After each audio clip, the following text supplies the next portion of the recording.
Hi ಎಲ್ರಿಗೂ ನಮಸ್ಕಾರ. Welcome back to Latha Saswin YouTube channel. ಇವತ್ತಿನ ವ್ಲಾಗನ್ನು ನಾನು ಬೆಳಗ್ಗೆನ ಸ್ಟಾರ್ಟ್ ಮಾಡ್ತಾ ಇದ್ದೀನಿ. ಇವತ್ತಿಂದ ಏನು ಸ್ಪೆಷಲ್ ಅಂದರೆ ಇವತ್ತು ಅಮಾವಾಸ್ಯೆ ಭಾನುವಾರ. ಸೊ ಹಂಗಾಗಿ ನಮ್ಮ ಕಾರನ್ನ ಪೂಜೆ ಮಾಡ್ತೀವಿ. ನೀಟಾಗೆಲ್ಲ ವಾಶ್ ಮಾಡಿಬಿಟ್ಟು ಕಾರನ್ನ ಪೂಜೆ ಮಾಡ್ತೀವಿ. ಸೊ ಅದಕ್ಕಾಗಿ ಬೇಗನೆ ಕಾರ್ ಪೂಜೆ ಮಾಡೋಣ ಅಂತ ಹೇಳ್ಬಿಟ್ಟು ಗಾಡಿ ವಾಶ್ ಮಾಡೋದಕ್ಕೆ ಹೋಗಿದ್ದಾರೆ. ಅಷ್ಟರೊಳಗೆ ನಾನು ತಿಂಡಿಗೆಲ್ಲ ಪ್ರಿಪೇರ್ ಮಾಡಿಕೊಂಡು ಪೂಜೆಗೆಲ್ಲ ಪ್ರಿಪೇರ್ ಮಾಡಿಕೊಂಡು ಪೂಜೆ ಮಾಡಲಿಕ್ಕೆ ಅಂತ ಹೋಗಬೇಕು. ಸೊ ಹಂಗಾಗಿ ರೆಡಿ ಮಾಡಿ ಇಟ್ಟಿದ್ದೀನಿ ತಿಂಡಿಗೆ ಅಂತ ಹೇಳ್ಬಿಟ್ಟು. ಒಂದು ಡಿಟಾಕ್ಸ್ ಡ್ರಿಂಕ್ ರೆಸಿಪಿನೂ ಕೂಡ ಶೇರ್ ಮಾಡ್ತೀನಿ. ಬನ್ನಿ ಈ ವ್ಲಾಗ್ ಹೇಗೋಗುತ್ತೆ, ಇವತ್ತಿನ ದಿನ ಹೇಗಿರುತ್ತೆ ಅಂತೇಳಿ ಶೇರ್ ಮಾಡ್ಕೊಳ್ತೀನಿ.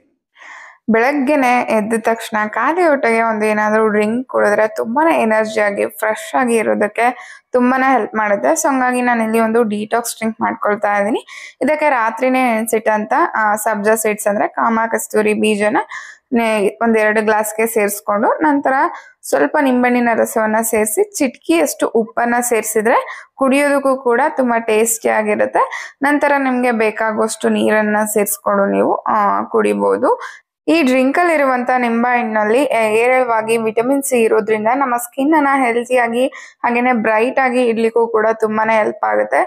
ಫೇಸ್ ಅನ್ನ ಹೆಲ್ತಿಯಾಗಿ ಇಟ್ಕೊಳ್ಳೋದಕ್ಕೂ ಕೂಡ ಅಥವಾ ಸ್ಕಿನ್ ಅನ್ನ ಹೆಲ್ತಿಯಾಗಿ ಇಡೋದಕ್ಕೆ ನಿಂಬೆಹಣ್ಣನ್ನ ದಿನನಿತ್ಯ ಬಳಸಬಹುದು. ಹಾಗೇನೆ ಸಬ್ಜಾ ಸೀಡ್ಸ್ ಡೈಜೆಷನ್ ಆಗಿರ್ಬೋದು ಅಥವಾ ಕಾನ್ಸ್ಟಿಪೇಷನ್ ಪ್ರಾಬ್ಲಮ್ ಆಗಿರ್ಬೋದು ತುಂಬಾನೇ ಹೆಲ್ಪ್ ಮಾಡುತ್ತೆ. ಇದನ್ನ ದಿನನಿತ್ಯ ನಾವು ಈ ರೀತಿ ಖಾಲಿ ಹೊಟ್ಟೆಗೆ ಕುಡಿಯೋದ್ರಿಂದ ಇನ್ನು ಹಲವಾರು ಬೆನಿಫಿಟ್ಸ್ ನಮ್ಗೆ ಸಬ್ಜಾ ಸೀಡ್ಸ್ ಹಾಗೇನೆ ಲೆಮನ್ ಜ್ಯೂಸ್ ಅಲ್ಲಿ ಸಿಗುತ್ತೆ. ನಂತರ ನಾನು ಇಲ್ಲಿ ಸಿಂಪಲ್ ಆಗಿ ಕ್ವಿಕ್ ಆಗಿ ಯಾವ ರೀತಿ ಉಪ್ಪಿಟ್ಟನ್ನ ಮಾಡ್ಕೊಳ್ಬಹುದು ಅಂತ ತೋರಿಸ್ತಾ ಇದ್ದೀನಿ. ಸಪ್ರೇಟ್ ಆಗಿ ರವೆಯನ್ನ ಹುರ್ಕೊಳ್ಳೋ ಅವಶ್ಯಕತೆ ಇರೋದಿಲ್ಲ. ನಾನು ಇಲ್ಲಿ ತುಪ್ಪವನ್ನ ಬಳಸಿದ್ದೀನಿ. ತುಂಬಾನೇ ಟೇಸ್ಟಿ ಆಗಿರುತ್ತೆ ತುಪ್ಪವನ್ನ ಬಳಸಿದ್ರೆ. ಸ್ವಲ್ಪ ತುಪ್ಪಕ್ಕೆ ಸಾಸಿವೆ, ಜೀರಿಗೆ, ಕರಿಬೇವು, ಕಡಲೆಬೇಳೆ ಹಾಗೇನೆ ಶೇಂಗಾವನ್ನ ಸೇರಿಸ್ಕೊಂಡು ನಂತರ ಒಣಮೆಣಸಿನಕಾಯಿನ ಸೇರಿಸಿದ್ದೀನಿ, ಕರಿಬೇವನ್ನ ಸೇರಿಸಿದ್ದೀನಿ, ಜೀರಿಗೆ ಇದನ್ನೆಲ್ಲ ಸೇರಿಸ್ಕೊಂಡು ನಾನಿಲ್ಲಿ ಈರುಳ್ಳಿ, ಟೊಮೊಟೊ ಹಣ್ಣನ್ನ ಸೇರಿಸ್ಕೊಂಡು ಸಬ್ಬಕ್ಕಿ ಸೊಪ್ಪಿತ್ತು ಮನೆಯಲ್ಲಿ ಅದನ್ನು ಕೂಡ ಸೇರಿಸ್ಕೊಂಡಿದ್ದೀನಿ.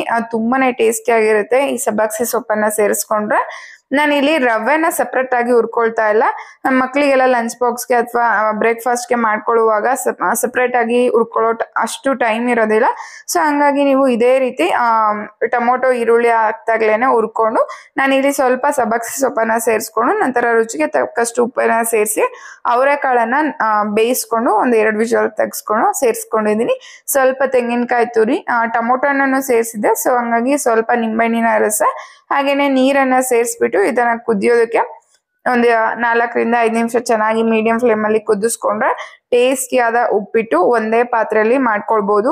ಹೆಣ್ಮಕ್ಳಿಗೆ ಜಾಸ್ತಿ ಪಾತ್ರೆ ಆದ್ರೆ ಅದನ್ನ ವಾಶ್ ಮಾಡೋದಕ್ಕೆಲ್ಲ ಈ ಟೈಮ್ ಇರೋದಿಲ್ಲ. ಯಾರಾದ್ರೂ ವರ್ಕಿಂಗ್ ವುಮೆನ್ಸ್ ಆದ್ರೆ ತುಂಬಾನೇ ಪ್ರಾಬ್ಲಮ್ ಆಗುತ್ತೆ. ಸೊ ಹಂಗಾಗಿ ಈ ರೀತಿ ಕ್ವಿಕ್ ಆಗಿ ಮಾಡ್ಕೊಂಡು ಕೊನೆಯದಾಗಿ ಸ್ವಲ್ಪ ಕೊತ್ತಂಬರಿ ಸೊಪ್ಪನ್ನ ಸೇರಿಸಿದ್ರೆ ಉಪ್ಪಿಟ್ಟು ರೆಡಿ ಆಗುತ್ತೆ. ಹಾಗೇನೆ ಇಲ್ಲಿ ಹಬ್ಬಕ್ಕೆ ಅಂತ ಹೇಳ್ಬಿಟ್ಟು ಎಲ್ಲ ಬ್ಲಾಂಕೆಟ್ಸ್ ಎಲ್ಲಾನು ಕೂಡ ವಾಶ್ ಮಾಡ್ಕೊಳ್ತಾ ಇದ್ದೆ. ಸೊ ಹಂಗಾಗಿ ಸ್ನಾನಕ್ಕೆ ಹೋಗೋದಕ್ಕೂ ಮುಂಚೆ ವಾಶ್ಗೆ ಹಾಕ್ಬಿಟ್ಟು ಹೋಗ್ಬಿಟ್ರೆ ಅದಾಗಿರುತ್ತೆ ಅಂತ ಹೇಳ್ಬಿಟ್ಟು ವಾಷಿಂಗಿಗೆ ಅಂತ ಹೇಳಿ ಹಾಕಿದೆ. ಸ್ನಾನ ಎಲ್ಲ ಮುಗಿಸ್ಕೊಂಡು ನಾನು ಇಲ್ಲಿ ಪೂಜೆ ಕೂಡ ಮಾಡ್ಕೊಳ್ತಾ ಇದ್ದೀನಿ. ಕಾರ್ ವಾಶ್ ಮಾಡೋದು ಇನ್ನೂ ಆಗಿರ್ಲಿಲ್ಲ. ಸೊ ಹಂಗಾಗಿ ಇನ್ನೂ ಟೈಮ್ ಇತ್ತು ಅಂತ ಹೇಳ್ಬಿಟ್ಟು ಸ್ವಲ್ಪ ಹೊತ್ತು ಭಗವದ್ಗೀತೆಯನ್ನ ಓದ್ತಾ ಇದ್ದೆ. ಶ್ರೀಕೃಷ್ಣ ಪರಮಾತ್ಮನು ಹೇಳುತ್ತಾನೆ, ನಿನ್ನ ತಪ್ಪು ಇಲ್ಲದೆ ಯಾರು ನಿನ್ನನ್ನು ನಿಂದಿಸಿದರೂ ಪ್ರತಿಕಾರ ತೀರಿಸಲು ನಿನ್ನ ಕೈಯಲ್ಲಿ ಆಗದಿದ್ದರೂ ಕಾಲ ಅವರನ್ನು ತಪ್ಪದೇ ಶಿಕ್ಷಿಸುತ್ತದೆ. ಏಕೆಂದರೆ ಅವರು ಮಾಡಿದ ತಪ್ಪುಗಳಿಗೆ ಅಥವಾ ಕರ್ಮಗಳಿಗೆ ಅವರೇ ಶಿಕ್ಷೆ ಅನುಭವಿಸಬೇಕು. ಜಗತ್ತಲ್ಲಿ ಎಷ್ಟೇ ಒಳ್ಳೆ ಕೆಲಸ ಮಾಡಿದ್ರು ಕೂಡ ಕೆಟ್ಟದಾಗಿ ಕಮೆಂಟ್ ಮಾಡೋದಕ್ಕೆ ಅಂತ ಸ್ವಲ್ಪ ಜನ ಆದ್ರೂ ಇದ್ದೇ ಇರ್ತಾರೆ. ಅಂತವರಿಗೆ ನಾವು ಉತ್ತರ ಕೊಡೋ ಅವಶ್ಯಕತೆ ಇರೋದಿಲ್ಲ. ಎಲ್ಲಾ ಕರ್ಮಗಳಿಗೆ ಎಲ್ಲಾ ತಪ್ಪುಗಳಿಗೆ ಶಿಕ್ಷೆ ಅನುಭವಿಸ್ಲೇಬೇಕು ಅಂತ ಹೇಳಿ ಆ ಪರಮಾತ್ಮ ಬರ್ದಿಟ್ಟಿರ್ತಾನೆ. ಸೊ ಹಂಗಾಗಿ ನಾವು ನಮ್ಮ ಕೆಲಸ ಏನಿದೆ ಅದನ್ನ ನೋಡ್ಕೊಂಡ್ರೆ ನಮ್ಮ ಗುರಿ ಕಡೆ ಸಾಗೋದಕ್ಕೆ ಹೆಲ್ಪ್ ಆಗುತ್ತೆ. ಎಲ್ಲಾರು ಕೂಡ ವೆಹಿಕಲ್ಸ್ ಗಳನ್ನ ಅಮಾವಾಸ್ಯೆ ದಿನ ವಾಶ್ ಮಾಡಿ ಪೂಜೆ ಮಾಡೋದು ಕಾಮನ್ ಆಗಿ ಇರುತ್ತೆ. ನಾವು ಕೂಡ ಹಾಗೇನೆ ಕಾರನ್ನ ನೀಟಾಗಿ ವಾಶ್ ಮಾಡಿದ್ರು. ಸೊ ಹಂಗಾಗಿ ಇದನ್ನೆಲ್ಲ ಪೂಜೆ ಮಾಡ್ಕೊಂಡ್ವಿ. ಎಲ್ಲಾದ್ರೂ ಔಟ್ ಸ್ಟೇಷನ್ ಹೋದ್ರೆ ಮಾತ್ರ ಪೂಜೆ ಮಾಡ್ಲಿಕ್ಕೆ ಆಗಲ್ಲ. ಇಲ್ಲಾಂದ್ರೆ ಕಂಪಲ್ಸರಿ ಅಮಾವಾಸ್ಯೆ ದಿನ ಪೂಜೆ ಮಾಡೇ ಮಾಡ್ತೀವಿ. ಅಥವಾ ಏನಾದ್ರು ಹಬ್ಬಗಳಲ್ಲಿ ಟೈಮ್ ಇತ್ತು ಅಂದ್ರೆ ಖಂಡಿತವಾಗ್ಲೂ ದೇವಸ್ಥಾನಕ್ಕೆ ಹೋಗ್ಬಿಟ್ಟು ಪೂಜೆ ಕೂಡ ಮಾಡಿಸ್ಕೊಂಡ್ ಬರ್ತೀವಿ. ಇವತ್ತು ಸ್ವಲ್ಪ ಆಗ್ಲಿಲ್ಲ ಅಂತ ಹೇಳ್ಬಿಟ್ಟು ಮನೇಲೇನೆ ಪೂಜೆ ಆಯ್ತು. ಚೆನ್ನಾಯ್ತಾ? ನಿನ್ ಫೇವ್ರೇಟಾ? ಸ್ವಲ್ಪ ಬಾಕ್ಸಿಗೆ ಹಾಕೊಂಡಿದ್ದಾರೆ. ಇಲ್ಲಿ ಸ್ವಲ್ಪ ತಿಂತಾ ಇದ್ದಾರೆ ಯಾಕೆಂದ್ರೆ ಫೇವ್ರೇಟು. ಎಲ್ಲಿಗೆ ಡ್ಯೂಟಿ? City rounds. ತಿಂಡಿ ಎಲ್ಲ ಮುಗಿಸ್ಕೊಂಡಾದ್ಮೇಲೆ ಬ್ಲಾಂಕೆಟ್ಸ್ ಎಲ್ಲ ವಾಶ್ಗೆ ಹಾಕಿದ್ದೆ, ಅದೆಲ್ಲಾನು ಕೂಡ ಕ್ಲೀನ್ ಆಗಿತ್ತು. ಸೊ ಅದನ್ನ ಒಣಗಿಸ್ಲಿಕ್ಕೆ ಅಂತ ಹೇಳಿ ತಗೊಂಡೋದೆ. ನಮ್ಮ ಟೆರೆಸ್ ಮೇಲೆ ಬಟ್ಟೆ ಎಲ್ಲ ಒಣಗಿಸ್ಲಿಕ್ಕೆ ಸ್ವಲ್ಪ ಜಾಗ ಚೆನ್ನಾಗೇ ಇದೆ, ತುಂಬಾ ಫ್ರೀ ಆಗಿದೆ, ಆರಾಮಾಗಿ ವಾಕ್ ಮಾಡೋದಕ್ಕಾಗಿರ್ಬೋದು ಎಲ್ಲದಕ್ಕೂ. ಹಾಗೇನೆ ನಾನು ಇಲ್ಲಿ ಟಬ್ ಅನ್ನ ಕ್ಲೀನ್ ಮಾಡ್ಕೊಳ್ಳೋಣ ವಾಷಿಂಗ್ ಮಿಷಿನ್ ಅಂತ ಹೇಳ್ಬಿಟ್ಟು ಈ ಒಂದು ಡಿ ಸ್ಕೇಲ್ ಪೌಡರ್ ಅನ್ನ ಯೂಸ್ ಮಾಡ್ತಾ ಇದ್ದೀನಿ, LG ಅವ್ರದ್ದು. ನೀವು ಎಲ್ಲಾ ಬ್ರ್ಯಾಂಡ್ ವಾಷಿಂಗ್ ಮಿಷಿನ್ಗೂ ಕೂಡ ಈ ಒಂದು LG ಅವರ ಟಬ್ ಕ್ಲೀನರ್ ನ ಯೂಸ್ ಮಾಡಬಹುದು. ನೀವು ಡಿಟರ್ಜೆಂಟ್ ಯೂಸ್ ಮಾಡ್ತಿರಲ್ಲ ಆ ಪ್ಲೇಸ್ ಅಲ್ಲಿ ಇದನ್ನ ಒಂದು ಫುಲ್ ಪ್ಯಾಕೆಟ್ ಹಾಕ್ಬಿಟ್ಟು ಸೆಲ್ಫ್ ಕ್ಲೀನ್ ನ ಸೆಲೆಕ್ಟ್ ಮಾಡಿದ್ರೆ ಆಲ್ಮೋಸ್ಟ್ ನಿಮ್ಗೆ 1 hour ಟೈಮ್ ತಗೊಳುತ್ತೆ. ನಂತರ ನೀವು ಕೆಳಗಡೆ ಓಪನ್ ಮಾಡ್ಬಿಟ್ಟು ಅದನ್ನ ಕ್ಲೀನ್ ಮಾಡ್ಕೊಂಡ್ರೆ ಫುಲ್ ಪ್ರೋಸೆಸ್ ಮುಗಿಯುತ್ತೆ. ಆ ಟಬ್ ಕೂಡ ಎಲ್ಲಾನು ಕ್ಲೀನ್ ಆಗುತ್ತೆ. ಕೆಲವೊಮ್ಮೆ ಹಾರ್ಡ್ ವಾಟರ್ ಇದ್ರೆ ಮಿಷಿನ್ ಗಳಲ್ಲಿ ಈ ಸ್ಕೇಲ್ಸ್ ಹಾಗೇನೆ ಹುಳಿದ್ಬಿಟ್ಟಿರುತ್ತೆ ಹಾರ್ಡ್ ವಾಟರ್ದು, ಅದೆಲ್ಲ ಕ್ಲೀನ್ ಆಗೋದಕ್ಕೆ ಈ ಒಂದು ಪೌಡರ್ ಹೆಲ್ಪ್ ಮಾಡುತ್ತೆ. ನಂತರ ನಾನಿಲ್ಲಿ ಸ್ವಲ್ಪ ಸ್ವೀಟ್ ಕಾರ್ನ್ ಅನ್ನ ಬೇಯಿಸ್ಕೊಂಡಿದ್ದೆ. ಸೊ ಹಂಗಾಗಿ ಅದಕ್ಕೆ ಸ್ವಲ್ಪ ಚಿಲ್ಲಿ ಪೌಡರು, ಪೆಪ್ಪರ್ ಪೌಡರ್, ಸ್ವಲ್ಪ ಉಪ್ಪನ್ನ ಸೇರಿಸ್ಕೊಂಡ್ರೆ ಚೆನ್ನಾಗಿರುತ್ತೆ, ಟೇಸ್ಟಿ ಆಗಿರುತ್ತೆ ತಿನ್ನೋದಕ್ಕೆ, ಪ್ಲೈನ್ ಅನ್ಸೋದಿಲ್ಲ. ಸ್ವಲ್ಪ ಬಟರ್ ಕೂಡ ಸೇರಿಸ್ಕೊಳ್ಬಹುದು ನೀವು ಬೇಕಂದ್ರೆ. ನಂತರ ಜೊತೆಗೆ ಸ್ವಲ್ಪ ಕಲ್ಲಂಗಡಿ ಹಣ್ಣನ್ನು ಕೂಡ ಇತ್ತು, ಅದನ್ನು ಕೂಡ ಕಟ್ ಮಾಡಿದೆ. ಇದಕ್ಕೂ ಕೂಡ ಸ್ವಲ್ಪ ಪೆಪ್ಪರ್ ಆಗಿರ್ಲಿ, ಚಿಲ್ಲಿ ಪೌಡರು, ಸ್ವಲ್ಪ ಉಪ್ಪನ್ನ ಸೇರಿಸಿದ್ರೆ ಟೇಸ್ಟ್ ತುಂಬಾ ಚೆನ್ನಾಗಿರುತ್ತೆ ಪ್ಲೈನ್ ಆಗಿ ತಿನ್ನೋದಕ್ಕಿಂತ. ಆಲ್ಮೋಸ್ಟ್ 1 hour ಆಗಿತ್ತು. ವಾಷಿಂಗ್ ಮಿಷಿನ್ ಎಲ್ಲಾನು ಕೂಡ ಕ್ಲೀನ್ ಆಗಿತ್ತು, ಸೆಲ್ಫ್ ಕ್ಲೀನ್ ಆಗಿತ್ತು.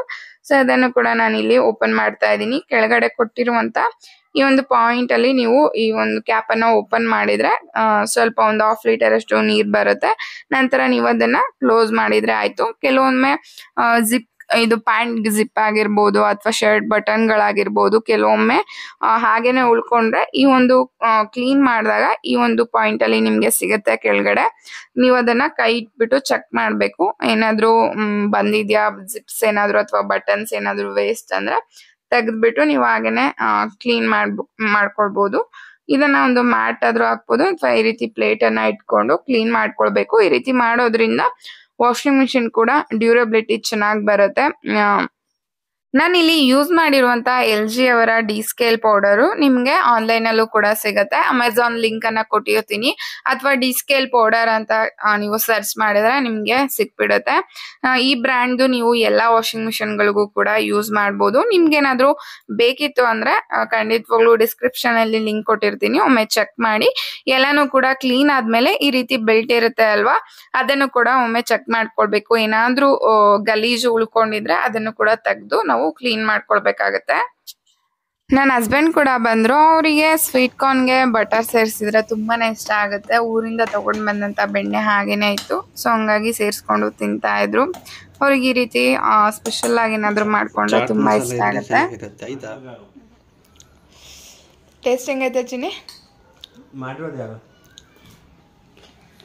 ಪಾತ್ರೆನ ತಗೊಂಡ್ ಬಂದಿದ್ಯಾ? ಸಂಜೆ ಊಟಕ್ಕೆ ಅಂತ ಹೇಳ್ಬಿಟ್ಟು ಮೊಟ್ಟೆ ಸಾಂಬಾರ್ ಮಾಡ್ಬಿಟ್ಟು ಮುದ್ದೆ ಮಾಡಿ ಅನ್ನ ಮಾಡ್ತಾ ಇದ್ದೀನಿ. ಬನ್ನಿ ರೆಸಿಪಿ ಹೇಗ್ ಮಾಡೋದು ಅಂತ ನೋಡ್ಕೊಂಡ್ ಬರೋಣ. ತುಂಬಾ ಸಿಂಪಲ್ ಆಗಿ ಕ್ವಿಕ್ ಆಗಿ ಮಾಡ್ಕೊಳ್ಬಹುದು, ತುಂಬಾ ಕ್ವಿಕ್ ಆಗಿ ಈಸಿಯಾಗಿ ಮಾಡ್ಕೊಳ್ಬಹುದು ಈ ಒಂದು ಸಾಂಬಾರನ್ನ. ತುಂಬಾ ಮಸಾಲೆ ಏನು ಇರೋದಿಲ್ಲ. ಒಂದು ಜಾರ್ಗೆ ಶುಂಠಿ, ಬೆಳ್ಳುಳ್ಳಿ, ಸ್ವಲ್ಪ ಹುಣಸೆ ಹಣ್ಣು, ಹಾಗೆ ತೆಂಗಿನಕಾಯಿ, ಸ್ವಲ್ಪ ಪುದೀನ ಮತ್ತೆ ಕೊತ್ತಂಬರಿ, ಸ್ವಲ್ಪ ಈರುಳ್ಳಿಯನ್ನ ಸೇರಿಸ್ಕೊಳ್ಬೇಕು.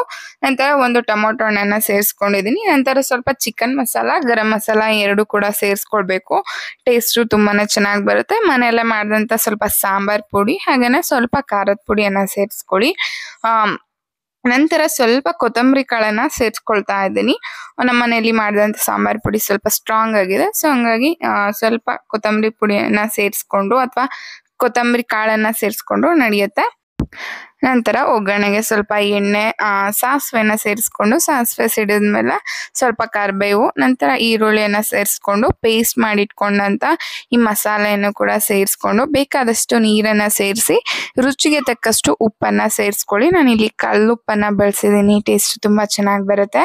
ನಂತರ ನಿಮ್ಗೆ ಎಷ್ಟು ಮೊಟ್ಟೆ ಬೇಕು ಅಷ್ಟನ್ನ ನೀವು ಒಡೆದು ನಿಧಾನವಾಗಿ ಲೋ ಫ್ಲೇಮ್ ಅಲ್ಲಿ ಇಟ್ಕೊಂಡು ಸೇರಿಸ್ಕೊಳ್ಬೇಕು. ಅದನ್ನ ಚೆನ್ನಾಗಿ ಒಂದು 10 ನಿಮಿಷ ಅಥವಾ ಒಂದು 7 ನಿಮಿಷ ಚೆನ್ನಾಗಿ ಕುದಿಸ್ಕೊಂಡ್ರೆ ಮೊಟ್ಟೆ ಕೂಡ ಚೆನ್ನಾಗಿ ಬೆಂದಿರುತ್ತೆ. ನಂತರ ನನಗೆ ನನ್ನ ಹಸ್ಬೆಂಡ್ ಮಾಡುವಂತ ಎಗ್ ಬರ್ಗರ್ ಅಂದ್ರೆ ತುಂಬಾನೇ ಇಷ್ಟ. ಸೊ ಹಂಗಾಗಿ ಅವ್ರ ಹತ್ರ ಸ್ವಲ್ಪ ಕ್ರೇವಿಂಗ್ಸ್ ಆಗ್ತಾ ಇತ್ತು ತಿನ್ಬೇಕು ಅಂತ ಹೇಳ್ಬಿಟ್ಟು. ಸೊ ಅವ್ರ ಹತ್ರನೇ ಮಾಡಿಸ್ಕೊಳ್ತಾ ಇದ್ದೀನಿ. ಅವ್ರು ಮಾಡೋದಂದ್ರೆ ನಾನ್ ಮಾಡೋದಕ್ಕಿಂತ ಅವ್ರು ಮಾಡೋದಂದ್ರೆ ನನಗೆ ತುಂಬಾನೇ ಇಷ್ಟ. ಸೊ ಹಂಗಾಗಿ ಅವರೇನೆ ಮಾಡ್ಕೊಡ್ತಾ ಇದ್ರು.